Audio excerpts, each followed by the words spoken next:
Good afternoon, good afternoon. If everyone can please turn with me to Mark chapter 14. First question I want to start off with this afternoon, this evening is, why are you a Christian?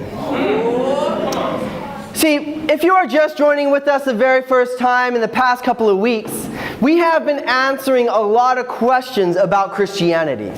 We've been going through what we know as in the church as these first principle classes. And what they are doing is they are equipping us to go around and teach other people how to become a Christian, what it means to be a Christian, how to do that, how to help, when, what should we do for God. But today we're going to be actually answering the question of why we are Christians. Come on. See, through all that we've been talking about, we got to, give our life to God. There's going to be some difficult things we're going to have to go through. We're going to have to give everything up for Him. But today's going to be like, why should we be willing to do all these things? So today we're going to be actually going through the cross. So we usually teach young Christians to go through the account in Matthew, simply because it's very, very easy to kind of go through it and take what's from it. Today I'm going to be going through Mark, just because Mark allows you to get in some details that will kind of open up our hearts some more. See, going through the cross is not just for unopened people. See, when you are studying the Bible with people, you will actually have a couple different audiences that you're going to be studying with. Usually you'll be studying with people that their hearts aren't open. And so the Bible actually talks that the cross is foolishness to them, when it's actually the power to those of us that understand the cross. But then you actually start studying with other people that do have an open heart towards God in the Bible, but they are one of two. One, they're one of the guys that are like, man, I have seen this all my life. I know this is what I need to do. And then you have the other people that kind of like me, where they know that the Bible is what they should be doing. They know that they need to follow God, but they simply just don't want to. And this is where most people they find themselves at. And so this study, and this is just an opportunity to convert them to a soft heart. That all of us need to understand, hey, we're calling you to give up all these things, but why? And so I'm simply just going to be going through the story of the cross. And it doesn't just start in the Della Rosa. It starts way before that. We're going to really depict all these different pains that Jesus had to go through. And so tonight it's going to be less of a study, but me just trying to draw out the color of the cross and make it and give it justice, as most churches do not today. So we're going to be starting Mark chapter 14, verse 27. It says here, "You will all fall away," Jesus told them, "for it is written, I will strike the shepherd, and the sheep will be scattered. But after I have risen, I will go ahead of you into Galilee." Peter declared, "Even if all fall away, I will not." "Truly I tell you," Jesus answered, "today, yes, tonight, before the rooster crows twice, you yourself will disown me 3 times. But Peter insisted emphatically, "Even if I have to die with you, I will never disown you." And all the others said the same. See, we see here that Jesus is really understanding the cross and what He's going to have to go through. But everyone around Him, they don't truly understand what's going on. See, most of us, if not all of us, don't realize how truly difficult and tough Christianity is going to be. So Peter here stands up and he starts saying, "What? Jesus? I leave you? You're the one who does all the miracles in my life. You're the one, whenever we're hungry, you just pop out bread and wine, like, converting it from water. Like, why would I leave you, Jesus? Jesus, I get to walk on water when I'm around you. God, you are so amazing. How can I leave you?" Yeah. And so many people kind of have that same reaction. Leave Christianity, this church? No way, this church is amazing. How can I leave that? But Jesus is saying, well, you're going to leave when times get difficult. Yeah. Come on, Sean. And it's sadly that so many people, this is their response. Come on. Is that they start to leave when times get difficult. It's really sad to even see how many people actually fall away from Christianity within their first year of being a Christian. Yeah. You know, because they first come in thinking, wow, this is where the miracles are. This is awesome. But then the miracles start to dilute, and I don't know if this is worth it anymore. Right. Come on. But we start to see that Jesus is separating himself from those around him a bit. In verse 32, let's continue. It says, "Then they went to the place called Gethsemane. And Jesus said to his disciples, 'Sit here while I pray.' He took Peter, James, and John along with him. And he began to be deeply distressed and troubled. 'My soul is overwhelmed with sorrow to the point of death,' he said to them. 'Stay here and keep watch.' Going a little further, he fell to the ground and prayed, if possible, the hour might pass from him. 'Abba, Father,' he said, 'everything is possible for you.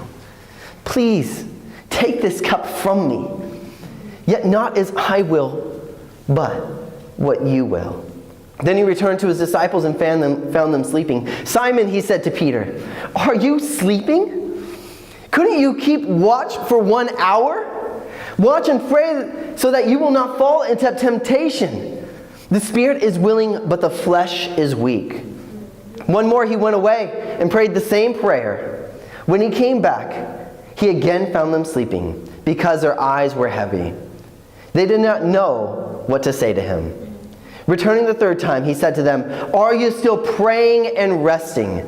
Enough, the hour has come. Look, the Son of Man is delivered into the hands of sinners. Rise, let us go. Here comes my betrayer.'" So we find here that while the disciples are still all encouraged and thinking that they're willing to die for Jesus, Jesus comes to them and says, "I am overwhelmed to the point of sorrow." So many of us sometimes grow up with this romantic story that Jesus always wanted to go to the cross. That was like his life goal. But we find out here that Jesus did not want to go. He understood the pain that was going to come upon him. He understood that this was going to be the most difficult thing he was ever going to do.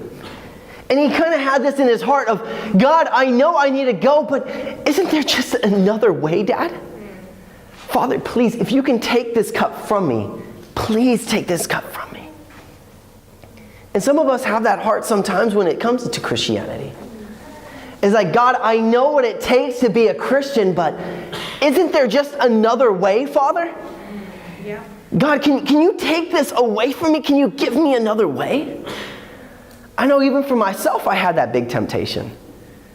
For me, I was converted when I was 18, and the biggest challenge I had was giving up my full ride scholarship to a university that I wanted to go to. And I remember praying the same prayer of, "God, I know I need to become a Christian, but I need to see another way." And yet prayer was the thing that changed my heart. It was the thing that allowed me to see that I was being selfish with the life that God has given me, and I needed to change it and follow God. See, it says here that Jesus was sorrowful to the point of death. Have you ever been sad in your life? Most of us would say yes. And if you said no, you're lying. But I've been sad, and I've had terrible days, but I've never felt that sad. Right.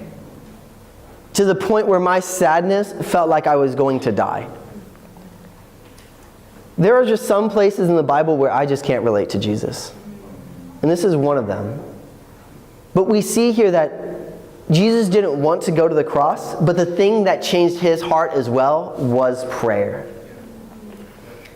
And we see here, though, that why did he have to pray a third time? It's because when he found his disciples and came up to them a second time, they were still sleeping. See, there are very many things that can really demotivate you or disappoint you. And I think this is one of those times where when you are in need and your closest friendships or relatives or relationships aren't there for you. It says here that he told them. It wasn't that they could just see it, but he told them, I'm super sorrowful. Please pray with me. And yet we can see that his friends weren't even really there for him. See, Jesus didn't have to go to the cross. But he realized, man, if I don't do this, if I don't love these people, they're always going to be limited to their weakness. They're always going to be stuck in their sin. See, even for me, on a personal level, it's like I would be still stuck in my sin if Jesus didn't go to the cross. See, I needed Jesus to love me because no one else would. Continue on, verse 43. It says, just as he was speaking, Judas, one of the 12, appeared. With him was a crowd, armed with swords and clubs, sent from the chief priests, the teachers of the law and the elders. Now the betrayer had arranged a signal with them. The one I kiss is a man. Arrest him and lead him away under guard. Going at once to Jesus, he said, Rabbi, and kissed him. The man seized Jesus and arrested him. Then one of those standing near drew his sword and struck the servant of the high priest, cutting off his ear. Am I leading a rebellion, Jesus said, that you come out with swords and clubs to capture me? Every day I was with you, teaching in the temple courts, and you did not arrest me. But the scriptures must be fulfilled. Then everyone deserted him and fled. A young man wearing nothing but a linen garment was following Jesus. When they seized him, he fled naked, leaving his garment behind. See, I want you to picture what Jesus is really going through here. Picture one of your closest relationships having him come before you with a group of people that wanted you dead. That betrayal that Jesus felt here. See, Jesus loved Judas so much that when he told all of his apostles that one of them was going to betray him, nobody guessed that it was Judas. That he loved him so equally. They couldn't say to each other, hey, which one did Jesus not love as much? He loved every single one that much. See, I don't know if you've ever been betrayed, but when you get betrayed, there's something that cuts really deep into your heart. See, at this point, Jesus, knowing the pain that he's going to have to go through, he must have started questioning, man, if I'm dying for this world, and even my closest friendships that I've been pouring my life into aren't even here for me, is this going to be worth it? Even the people in the past 3 years that I've been loving aren't going to be here for me, desert me when I need them. Is this worth it? See, Jesus could have stopped this very moment. It says in other accounts that he's like, can't I just call on my Father for a legion of angels and stop this? See, most of us, when we're going through difficult times, we wish we had that magical red button that we can just hit and all the pain stops. Jesus literally had that right before him. He could have said at any moment, God send them. God send the angels.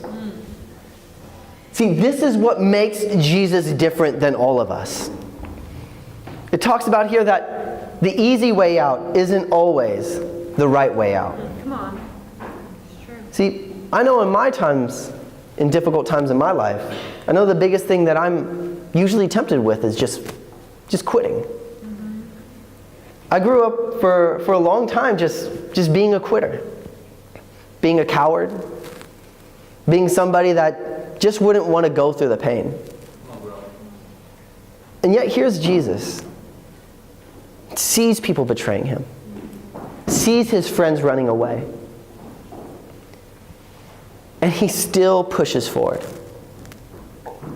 There's no one more heroic than Jesus. You can talk about anybody in this world. Dr. Martin Luther King, Gandhi, doesn't matter. Jesus is my hero.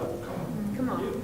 Because he had no reason to do it, but other than he loved each and every single one of us. Let's continue. It says, they took Jesus to the high priest and to the chief priests. The elders and the teachers of the law came together. Peter followed him at a distance right into the temple courtyard of the high priest. There he sat with the guards and warmed himself by the fire.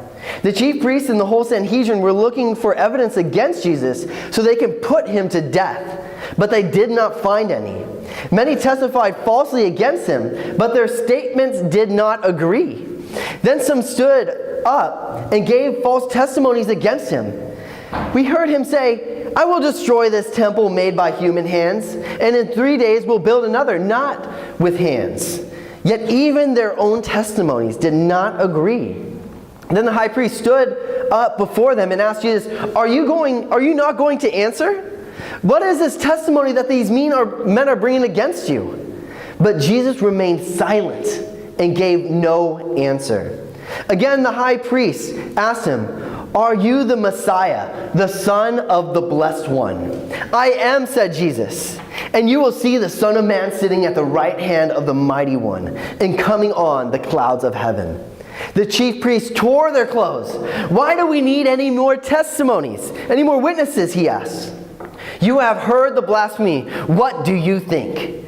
They all condemned him as worthy of death. Then some began to spit on him. They blindfolded him, struck him with their fists, and said, Prophesy. The guards took him and beat him.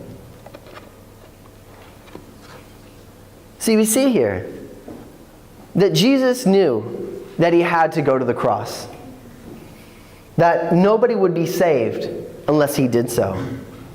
But again, you would have to think what's going through his mind. The emotions that Jesus could have here. One, he's brought before the most religious people during that day. So it's supposed to be God's representation here on earth. And yet, what do? They have this kangaroo court where they're just trying to prove him guilty. Even their testimonies aren't matching up. And yet they start talking about that he's worthy of death. That the people that are supposed to be the most loving, the most kind here on earth, that they wanted him dead. You know, I would think just what Jesus is really going through. God, who's worth it, Father? My friends aren't here for me? My family's not here? The people that are supposed to be representing your love, Father, they're slapping me. They're spitting on me. God, why should I continue, Father? See, imagine what was going on in the court. Jesus fighting these urges just to quit. And he can just hear their voices in the background. Kill him, beat him, crucify him, punch him. He's worthy of death. And then it says that a coward talks about blindfolding him. They see that Jesus, nothing would push this man to sin. But you would just think, like, man, why am I doing this? Show me one person who's worth it.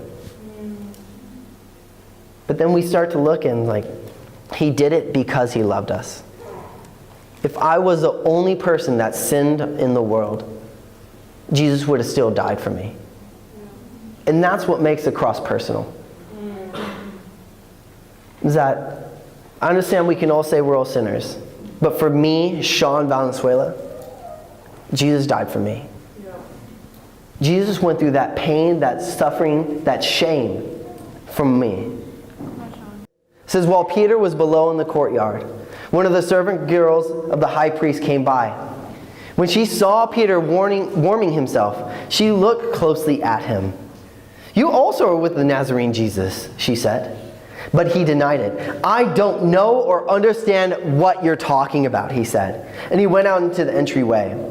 When the servant girl saw him there, she said again to those standing around, "This fellow is one of them." Again he denied it. After a little while, those standing near said to Peter, "Surely you are one of them. You are a Galilean." He began to call down curses and swore to them, "I don't know this man you're talking about." Immediately the rooster crowed the second time. Then Peter remembered the word Jesus had spoken before. "Before the rooster crows twice, you will disown me 3 times." And he broke down and wept.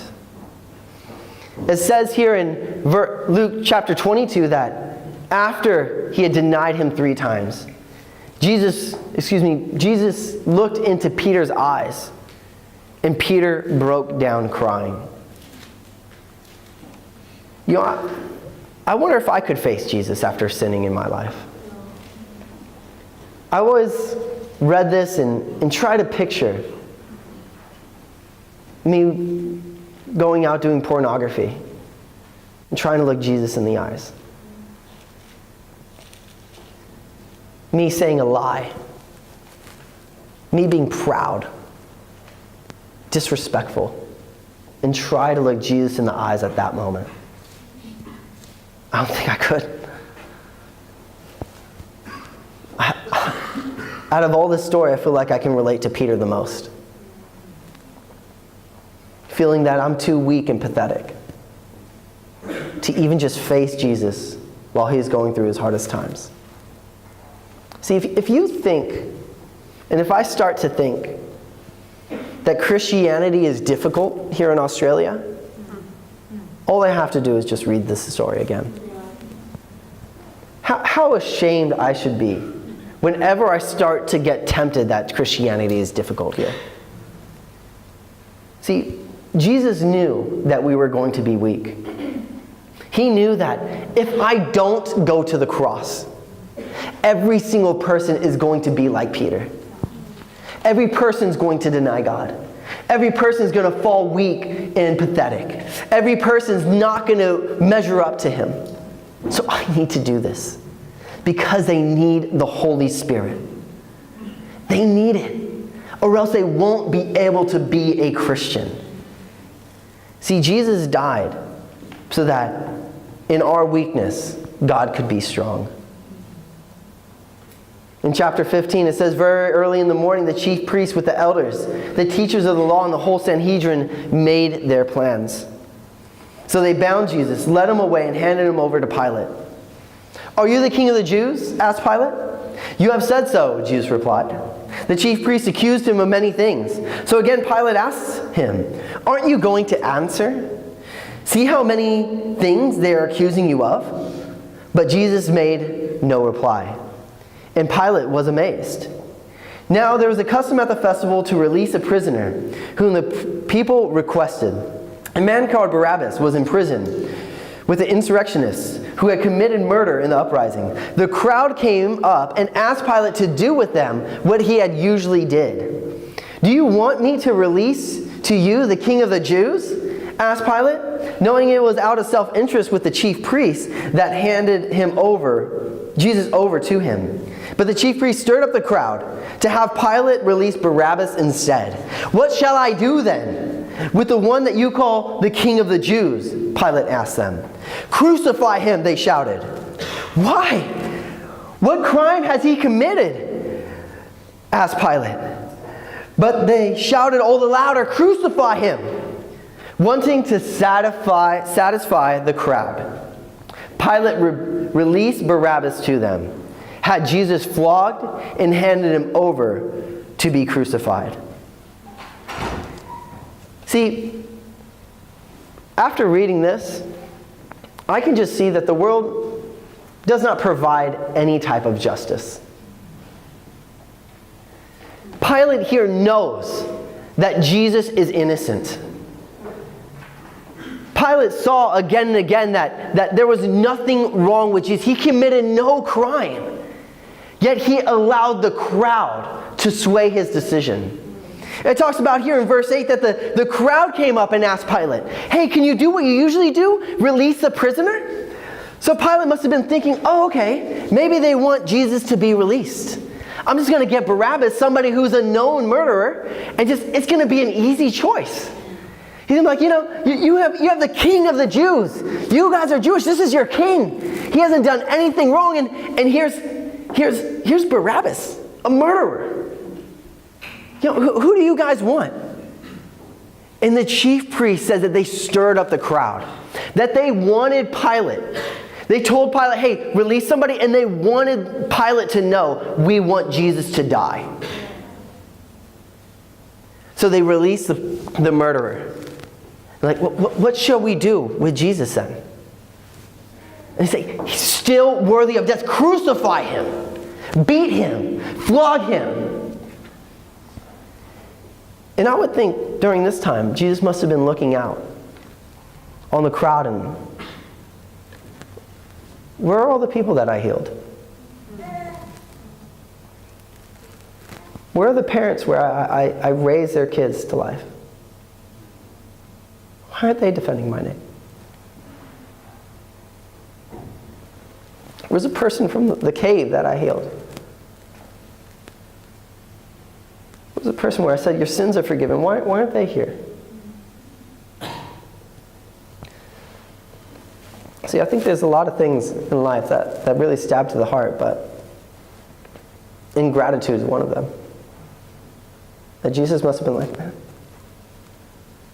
no one's grateful for my death. No one cares. He must have just been thinking like, man, if I don't do this, Father, there will be no hope for this world. There'll be no love. I can't leave my children like this. There'll be no justice. And so he faced the flogging with love in his heart. See, flogging, sometimes we think he just got whipped. But no. To get flogged, it's like a whip with a lot of different leather laces. I mean, at the end, they would usually have bone or stone, sharpened, to help rip the skin off. And it isn't something that's just only on the back. It's something when they whip you, it can come across to the front. It can hit your face and tear that off. It goes all over the body. And you would think like, man, Jesus still did not quit during that time. See, when people try to tempt me with not being a Christian, I just ask them, what do you have to offer me? I love my parents, I love my family, I love my wife. Nobody has ever loved me as much as Jesus had. Because at every lash, at every whipping, he could have said, and rightly so, no one is worth it. Could have said, Sean's not worth this. Tell me one person who's just worth it. Give me one name that cares enough to help me. Give me a reason to continue. But again, must have looked out, well, if I don't do this, people are going to be given over to the hopelessness of atheism, to the divisiveness of false doctrine, to the fruitlessness of materialism, where these things have ruined so many people's lives. See, this is why I am a Christian. I'm not here to just see an amazing church grow, which we're going to do. I'm not here to have great friendships, which I'm going to have. I'm here because Jesus died for me. And if you're not here for that, you won't stay very long. Because other things will fail you. But Jesus did not fail us. Continue on. It says, the soldiers led Jesus away to the place, that is the Praetorium, and called together the whole company of soldiers. They put a purple robe on him, then twisted together a crown of thorns and set it on him. And they began to call to him, "Hail, King of the Jews!" Again and again they struck him on the head with a staff and spit on him. Falling on their knees, they paid homage to him. And when they had mocked him, they took off the purple robe and put on his own clothes on him. Then they led him out to crucify him. See, even here, Jesus being the rightful king of the Jews, the first crown that he gets is a crown of thorns. The first staff he gets is the one that's smacked across his head. And you would have to think what's going through him. Again, I don't know how fully deity he was at this point, but I would think he's looking at these soldiers like, man, I remember when I was with God creating you in your mother's womb. And now you're here, insulting me, spitting on me, mocking me. I think if there's one point that Jesus could have really just quit, it would have been here. These guys don't know of the real king that I really am. And try to prove himself, yet he understood again and again, I need to be their reason why. Continue on, it says, a certain man from Cyrene, Simon, the father of Alexander and Rufus, was passing by on his way and in from the country, and they forced him to carry the cross.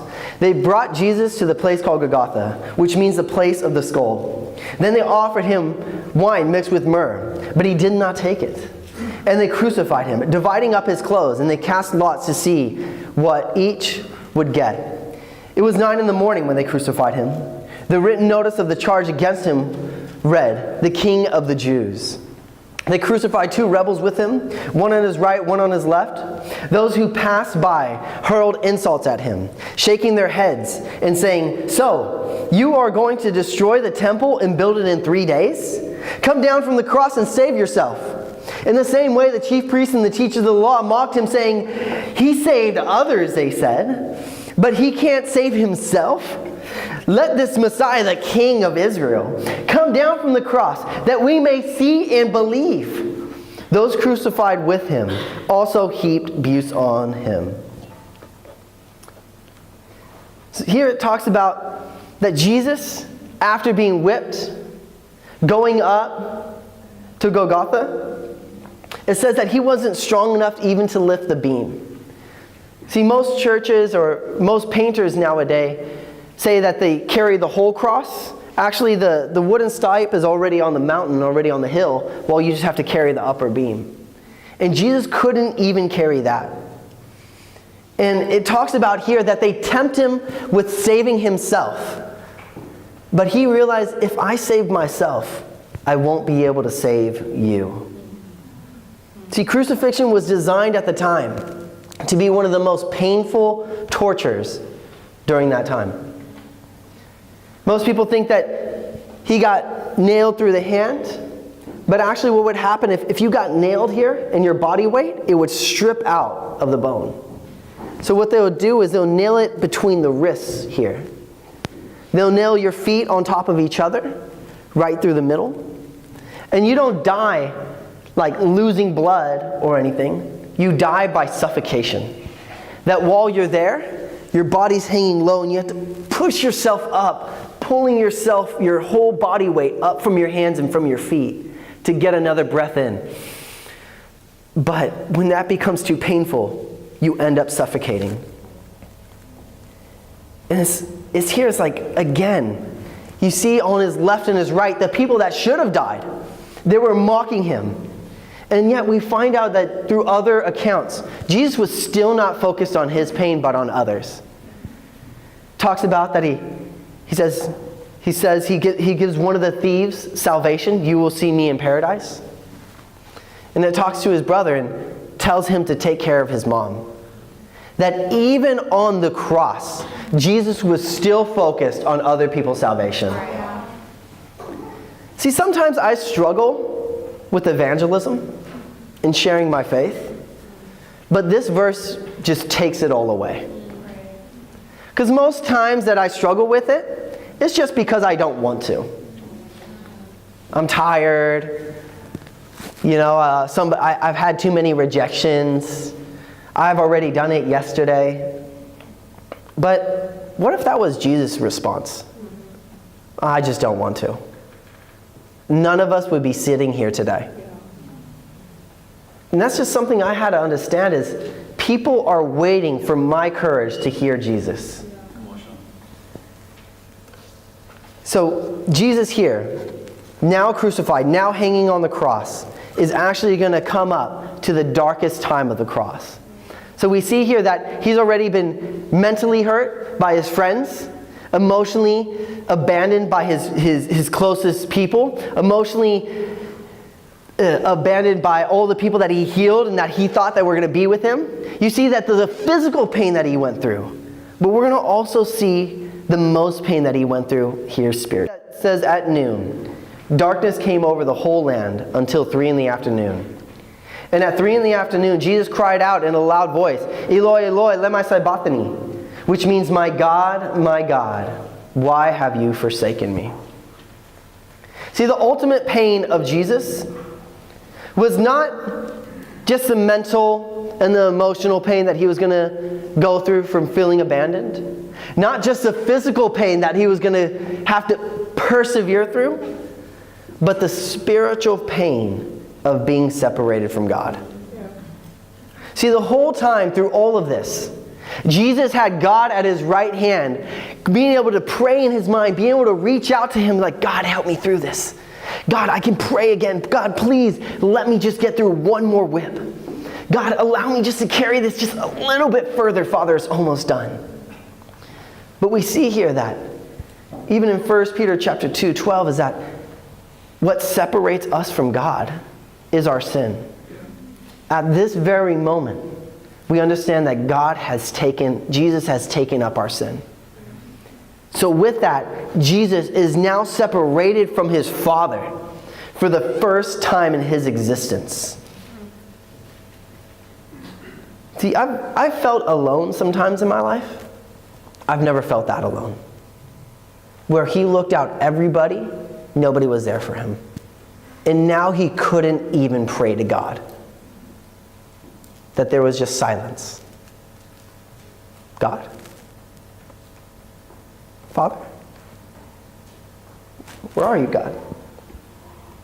Why have you forsaken me? Why can't I hear you anymore? Think about what Jesus was going through. See, again, this is a personal thing. Because I, Sean, could not be a Christian if Jesus didn't die. Yes, he died for the world, but no, he died for me. And I cannot go around living a life that that makes it in vain. See, the main thing is, are you willing to suffer for the privilege of being a Christian?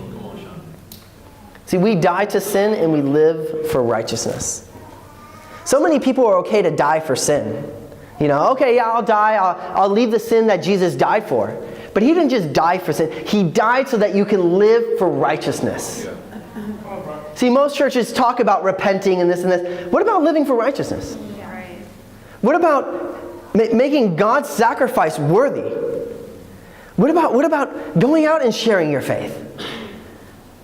What about leaving all the tempting and the attractive things that the world wants to give you?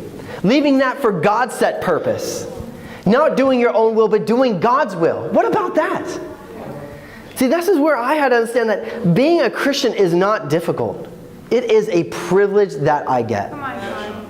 That I want to be saved, and I want to prove to God that I appreciate his sacrifice. So many people just want to be saved and live their own worldly life. You know, how much deceit and selfishness do you have in your heart? And I know sometimes I go through that as well. See, this is our why. As Christians, this is our why. God love compels us. Most people live for God, but if you become a Christian, you see that God died for us so we can live for him. See, when we take communion, and remember the cross, it's not just some weekly tradition that we have or ritual. This is our reason why. See, the cross gives us no excuse. No pain that's too hard to go through. No shame that's too hard to face. Once you truly understand the cross, you can reach heaven. But if you have another why and you're coming in here today, I want to encourage you, get with somebody, talk about the cross. Get that into your heart and understand this is why I'm going to become a Christian. And to God be the glory.